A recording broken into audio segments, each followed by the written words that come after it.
আইপিএলে আসা শেষ করে বিদায় গিলের গুজরাটের। বৃষ্টিতে ধুয়ে গেল কলকাতা গুজরাট ম্যাচ। এবারের মতো আইপিএল শেষ গুজরাট টাইটান্সের ঘরের মাঠে বয়ে আনলো খারাপ খবর। প্লে অফ থেকে ছিটকে গেলেন শুভমন গিলরা। বৃষ্টির জন্য খেলা বাতিল হয়ে যাওয়ায় আইপিএল থেকে বিদায় নিল গুজরাট। সোমবার খেলা শুরু করাই যায়নি, টসও হয়নি। আহমেদাবাদের মোটেরাই এক বল না গড়ালেও নির্ধারিত হয়ে গেল শুভমনদের ভাগ্য। এদিন প্রায় 3 ঘন্টা অপেক্ষার পর রাত 10:35 নাগাদ ম্যাচ পরিত্যক্ত ঘোষণা করা হয়, যার ফলে দুই দলের মধ্যে পয়েন্ট ভাগাভাগি হয়ে যায়। 13 ম্যাচে 19 পয়েন্ট নিয়ে শীর্ষে বসে থাকল কেকেআর। অন্যদিকে সমসংখ্যক ম্যাচে 11 পয়েন্ট সংগ্রহ করে ছিটকে গেল গুজরাট। এদিন 8:30 নাগাদ একবার কিছুক্ষণের জন্য বৃষ্টি থেমেছিল।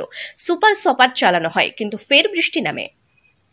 এদিন খেলা শুরু হওয়ার শেষ সময় ছিল 10:56। সেক্ষেত্রে 5 ওভারের ম্যাচ হতো, কিন্তু রাত 10টা পর্যন্ত ঝিরঝিরে বৃষ্টি পড়ে। 10:10 নাগাদ মাঠে নামেন শুভমন গিল এবং আশিস নেহরা। এর পরপরই নামেন শ্রেয়স আয়ারও। দুজন হাত মেলান, দুই অধিনায়কের মধ্যে কথাও হয়। মাঠ পর্যবেক্ষণ করেন আম্পায়াররা। বৃষ্টি পুরোপুরি থামার পর খেলার জন্য মাঠ উপযুক্ত করতে অন্তত 40 থেকে 45 মিনিট লাগতো, কিন্তু রাত 10:15 পর্যন্ত হালকা বৃষ্টি চলে। এরপর মাঠ শুকিয়ে 10:56 মধ্যে খেলা শুরু করা সম্ভব ছিল না। তার ওপর সামনেই টি-20 বিশ্বকাপ, তাই ভেজা মাঠে চোট আঘাতের ঝুঁকি নিতে চাননি দুই দলই। সেই কারণে শেষ পর্যন্ত খেলা পরিত্যক্ত ঘোষণা করা হয়।